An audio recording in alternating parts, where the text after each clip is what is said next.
সবার কাছে ভালো সাজার চেষ্টা আজই বন্ধ করুন। আপনি একজন মানুষ, কোনো মিষ্টির দোকান নন যে সবাইকে খুশি করতে পারবেন।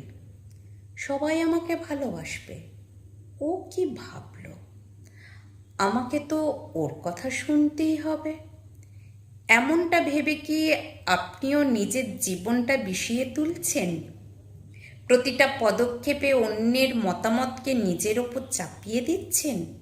যদি আপনার উত্তর হ্যাঁ হয়, তবে আজকের এই কড়া সত্য কথাটা আপনার একটু হলেও মানসিক মুক্তি দেবে।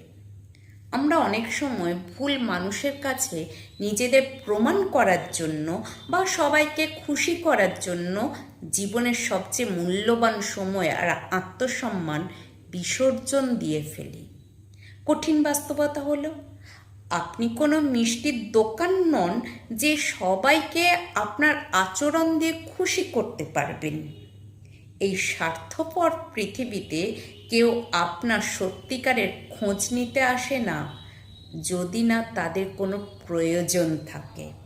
তাই নিজের মূল্য বুঝুন। সবার কাছে ভালো সাজার চেষ্টা একটা মারাত্মক ফাঁদ। এতে আপনি শুধু মানুষের দ্বারা ব্যবহৃত হবেন এবং দিন শেষে মানসিক অবসাদে ডুববেন। যারা আপনাকে বোঝে না বা আপনাকে সম্মান দেয় না, তাদের খুশি করার জন্য নিজের এনার্জি নষ্ট করবেন না। নিজের প্রতি সম্মান বাড়ান। আপনার অজুহাতগুলো হয়তো শুনতে খুব সুন্দর, কিন্তু দিন শেষে পৃথিবী শুধু আপনার রেজাল্ট দেখবে, আপনার অজুহাত নয়। তাই অন্যের কথা না ভেবে নিজের রেজাল্টের ওপর ফোকাস করুন। নীরবে কাজ করুন। আড্ডাবাজি কমিয়ে নিজের লক্ষ্যের দিকে ফোকাস করুন। আপনার সফলতা যেন এমন একটা শব্দ করে যা সব সমালোচকের মুখ চিরতরে বন্ধ করে দেয়। শক্তি বাঁচান। যে সময়টা আপনি অন্যের সমালোচনা করে বা সবাইকে খুশি করে নষ্ট করছেন, ঠিক সেই সময়টা কাজে লাগিয়ে কেউ একজন আপনার স্বপ্নের জায়গাটা দখল করে নিচ্ছে। তাই নিজের শক্তি আর সময় নিজের উন্নয়নের জন্য বাঁচিয়ে রাখুন।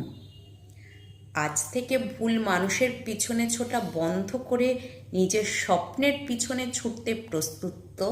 কমেন্টে লিখুন, আমি নিজের আত্মসম্মান বজায় রাখব।